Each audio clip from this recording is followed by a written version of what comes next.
আসসালামু আলাইকুম।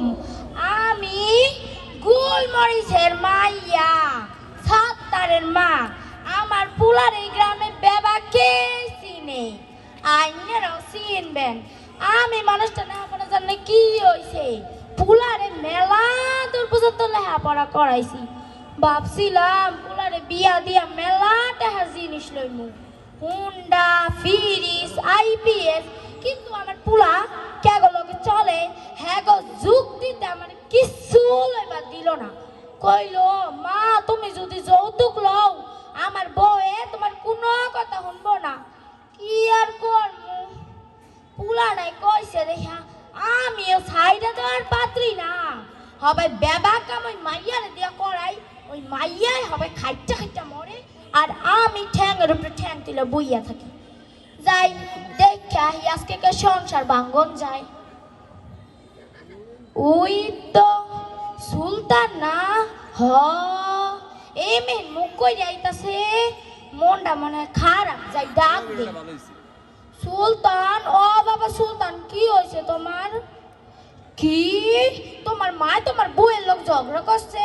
C C, কি সোনার টুকরা বউ আনছো, হ্যাঁ লোক কিনা ঝগড়া করে?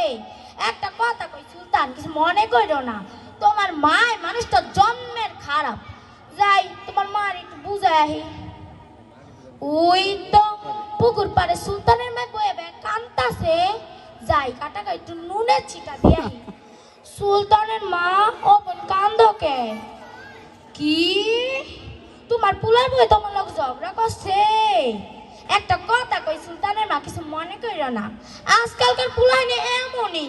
মা নাকি করে পুলাটা লেগা, আর বিয়ার পরে খালি বইয়ের আসল ধরে ঘুরে। কি আর করবা, একটা কথা কই শুনো, তুমি সাবধান সাবধান থাকো। যাই আমি বাইক যাই। ও বাইক গেলে হইব না, সুলতানের বউয়ের কাছে যাও লাগবো। বউ, ও বউ কই গেলা? ও মা খাটের উপরে উবু দেয় কান্দকে। বুঝছি মা, বুঝছি তোমার কষ্টটা বুঝছি। তোমার হাউডি তোমার লোকে ঝগড়া করছে? আহারে একটা কথা কই, তুমি কেন কইও না শুনো, তুমি কয়দিনের লিগা বাহির বাড়ি যায় বুইয়া থাকো, তোমার হাউডিকে তার ডালান সোজা যাবে। যাই নিজের খায়া তুমি বলে কত যুক্তি দিমু। হাই হা ওইটা কেডা? আমার সাত্তার না, এই মেয়ে নাইতাছে, কতদিন ধরে কইতাছিল তালিমে যাইবার, আমি যাই না। অমন ছোট ছোট মাইয়ার কি কইব, আমি কি কম জানি নি? যাই তালিম তো ঘুরে হিগা। ওয়ালাইকুম আসসালাম, কি কইবা কও? জানেন মাইয়ারে কি সুন্দর করে কইলো। খালাম্মা আপনি তো অনেক দেরি করে এসেছেন, আলোচনা তো প্রায় শেষ পর্যায়ে। সূরা হুমাজে আল্লাহ তাআলা বলেছেন, ধ্বংস এমন প্রত্যেক ব্যক্তি যে মানুষকে সামনে থেকে ধিক্কার দেয় এবং পেছনে নিন্দা করে বেড়ায়, তাদের জন্য রয়েছে লিলিহান ও নিশিখান। এই আগুন এতই উত্তপ্ত যা হৃদয় অভ্যন্তরে পৌঁছে যায়। আবার সূরা লাহাবে আল্লাহ তাআলা বলেছেন, লাগানো ভাঙানো চগুল করি যার কাজ, তার জন্য রয়েছে খেজুরের আশির পাকানো শক্ত রশি।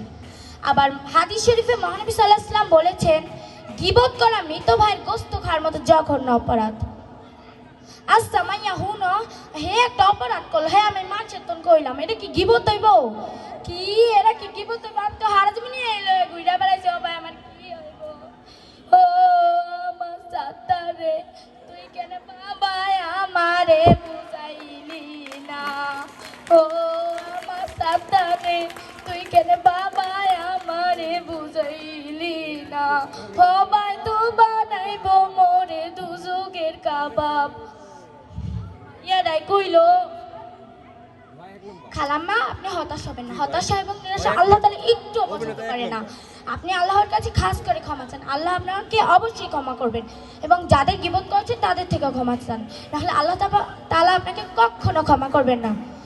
তুমি হাসা কইতাছো মাইয়া, আল্লাহ আমার ক্ষমা করবো? আমি যাগো গীবত করছি হ্যাঁ গো তোর ক্ষমা চাইবো, আল্লাহ আমার ক্ষমা করবো, আল্লাহ আমার জান্নাত দিব।